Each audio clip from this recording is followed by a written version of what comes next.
Consumer charity Which is calling for company bosses to be held personally responsible for nuisance telephone calls in order to bring what they call rogues to justice. New figures show since April last year, just 4 of the 22 fines issued to firms for cold calling had been paid in full. 81% of people received a nuisance call in May of this year, and 40% of those reported that they had felt intimidated. Well, joining me now is David Hickson, who's from the Fair Telecoms campaign. Thanks very much for coming in. Hi. I get these calls, you get these calls, we all get these calls, PPI or whatever. They are frustrating, they're desperately annoying. This seems to me to be quite a good idea, the people at the very top of these companies to be made responsible. What do you think? That would be great if it could work. It's one of a series of suggestions that have come forward over the last 2.5 years, from which, most of which have been implemented, but sadly they're very lightweight and they really haven't got deeply into addressing the fundamental problem, which is to get these calls stopped. Very few of the companies who are doing this ever get caught because there's just so many cases to investigate, and of those that get caught, as we say, many of them are able to evade having to pay the penalty and probably don't even stop what they're doing anyway. So what we need now is radical action to be taken to seriously stop this problem rather than just penalising. OK, well, I'll ask you about your ideas on that in a moment. But first of all, just clarify, if you would, what the rules, what the law states as it stands, because we hear about the sort of clampdown and yet we're all still getting these calls. The law says that to make an unsolicited direct marketing telephone call, it is necessary to have what is called consent. Now, a lot of lawyers and a lot of people are still puzzling over just exactly what consent means. But fundamentally, we are allowing an unsolicited direct marketing call to be made.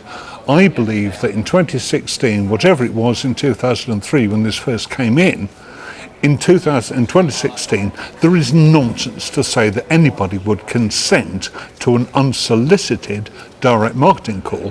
What I think we need to do is move to a situation where the only circumstances in which it is acceptable to market to somebody by telephone is if they have explicitly requested that sort of information, and that reduces it to a very small number of calls. Yes, because very few people would actually invite these. But they may do. Yeah, tell me about the telephone preference service then, because that was meant to help, wasn't it?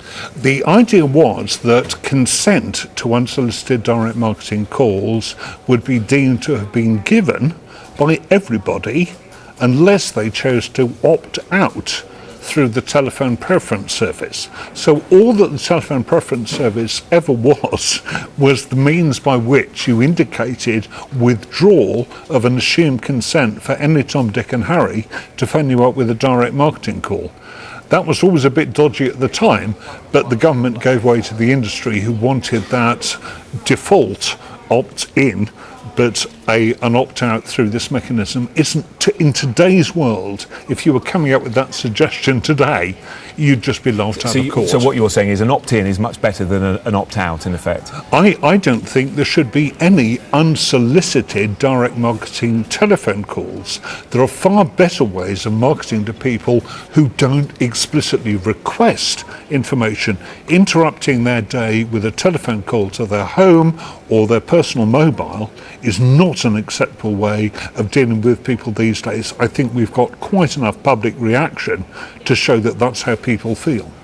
Great. It's a fascinating topic which affects so many of us. Many thanks indeed for your insight. David Hickson, who's from the Fair Telecoms campaign.